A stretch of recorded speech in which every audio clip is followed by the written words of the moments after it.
Assalamualaikum warahmatullahi wabarakatuh. Perkenalkan, nama saya Safira Ardiani dari Gizi 5D dengan NIM 1907026101. Hari ini saya akan membahas tentang diabetes mellitus gestasional. Apa sih diabetes mellitus gestasional itu? Simak video ini terus ya. Video ini disusun guna memenuhi tugas mata kuliah pendidikan gizi dengan dosen pengampu Pradipta Kurniasanti SKM MGizi. Diabetes mellitus gestasional merupakan gangguan intoleransi glukosa yang mulai muncul atau ditemukan pada saat kehamilan.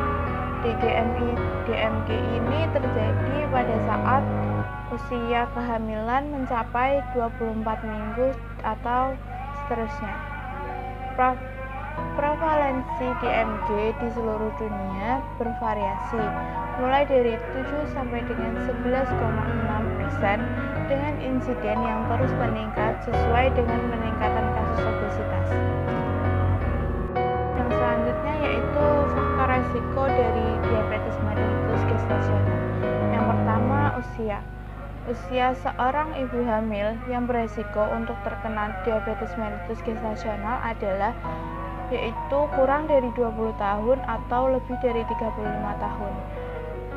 Yang tidak beresiko atau resiko rendah yaitu antara 25 tahun sampai dengan 35 tahun.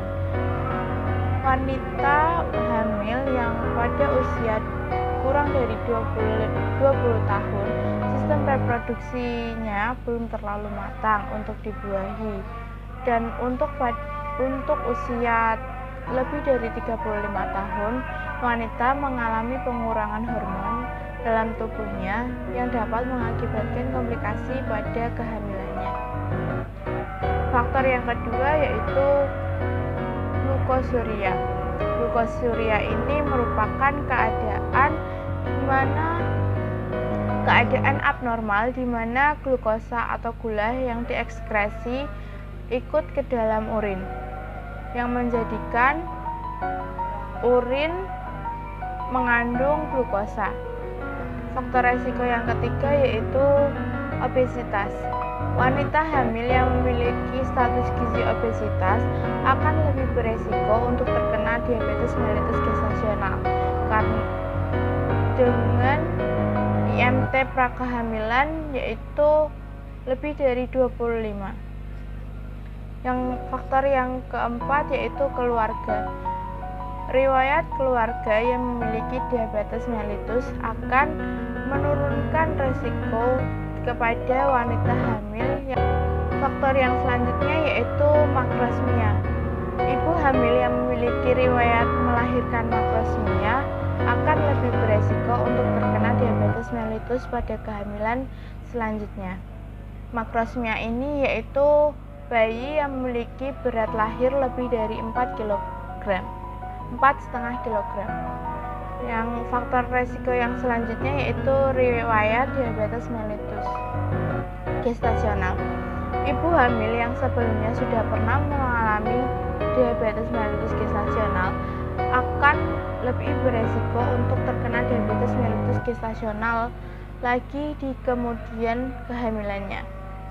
Faktor yang selanjutnya yaitu menderita PCOS. Ini yaitu sindrom ovarium polikistik, yaitu gangguan hormonal yang menyebabkan pembesaran ovarium dengan kista kecil di tepi luar. Yang selanjutnya yaitu tanda dan gejala diabetes mellitus gestasional. Tanda dan gejala diabetes mellitus gestasional yang pertama yaitu sering buang air kecil, yang kedua sering haus, yang ketiga mudah lapar dan mudah lelah, yang keempat berat badan akan cenderung turun, yang kelima luka akan sulit sembuh. Perubahan metabolisme yang terjadi pada ibu hamil dengan diabetes mellitus gestasional terbagi menjadi dua, yaitu anabolik dan katabolik. Untuk perubahan anabolik yaitu meningkatnya kadar hormon estrogen dan progesteron yang mengakibatkan hiperplasia.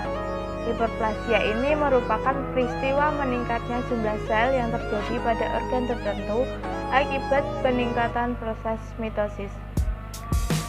Hiperplasia ini terjadi pada sel-sel beta pankreas yang mengakibatkan produksi insulin meningkat. Akibat yang terjadi dari hiperplasia yaitu penurunan glukosa oleh hati, peningkatan penyimpanan glikogen dalam jaringan, peningkatan penggunaan glukosa oleh jaringan perifer, yang terakhir yaitu turunnya kadar glukosa dalam darah.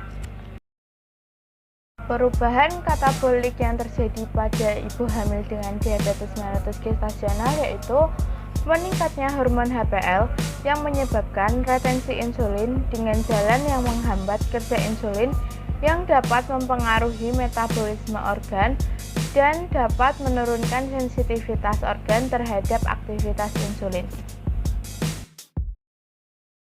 Diagnosis diabetes mellitus gestasional dapat terjadi pada 24 minggu usia kehamilan dan sebagian penderita akan kembali normal pada 6 minggu setelah melahirkan. Menurut Debkes RI 2008, ibu hamil yang memiliki kriteria 1 atau lebih dari nilai kadar glukosa di bawah akan terdiagnosis menderita diabetes mellitus gestasional. Pemeriksaan yang pertama yaitu pemeriksaan gula darah puasa. Kadar gula darah puasa bagi yang menderita DMG yaitu lebih dari sama dengan 126 mg per desiliter atau lebih dari sama dengan 7 mmol per liter. Pemeriksaan yang kedua yaitu pemeriksaan glukosa 2 jam setelah makan. Kadar glukosa pada penderita DMG yaitu lebih dari 200 mg per desiliter atau lebih dari 11,1 mmol per liter. Pemeriksaan yang ketiga yaitu glukosa sewaktu. Kadar glukosa sewaktu pada penderita DMG yaitu lebih dari sama dengan 200 mg per desiliter atau lebih dari sama dengan 11,1 mmol per liter. Yang selanjutnya ada komplikasi selama kehamilan akibat dari diabetes mellitus gestasional. Komplikasi yang pertama yaitu meningkatkan risiko persalinan secara sesar. Yang kedua yaitu meningkatkan risiko ketonemia.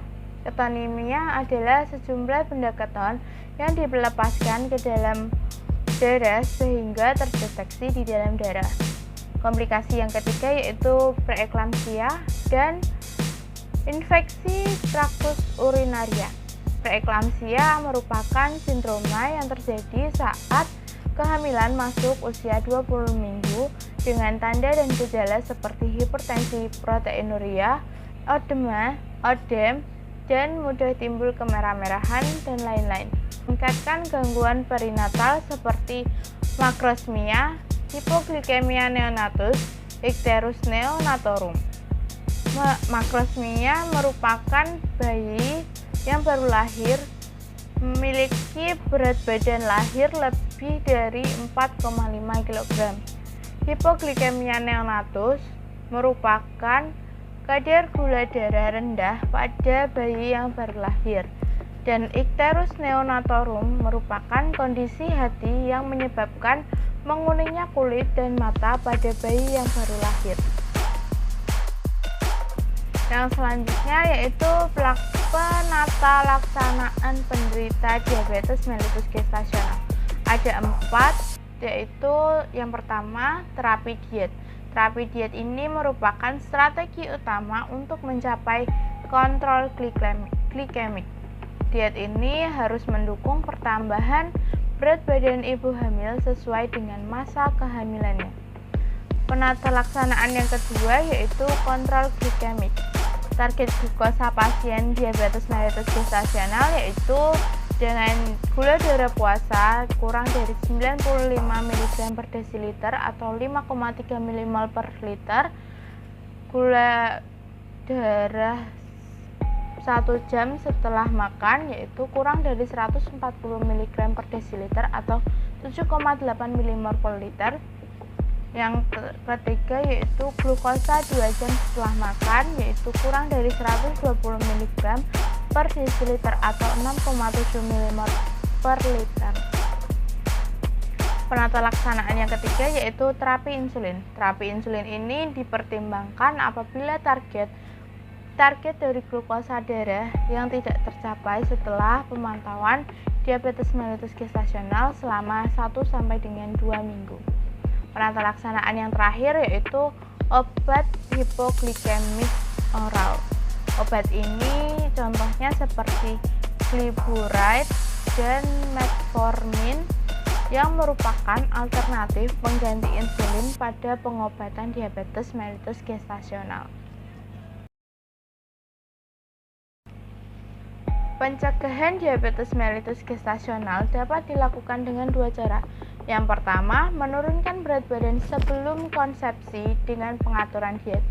Menurunkan berat badan sampai dengan 4,5 kg di antara kehamilan yang terdahulu dan kehamilan berikutnya dapat menurunkan resiko diabetes mellitus gestasional.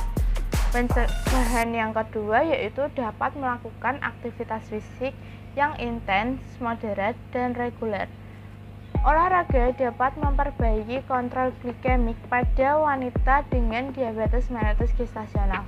Olahraga pada saat sebelum dan selama masa awal kehamilan menurunkan resiko DMG masing-masing yaitu antara 51% sampai dengan 48%.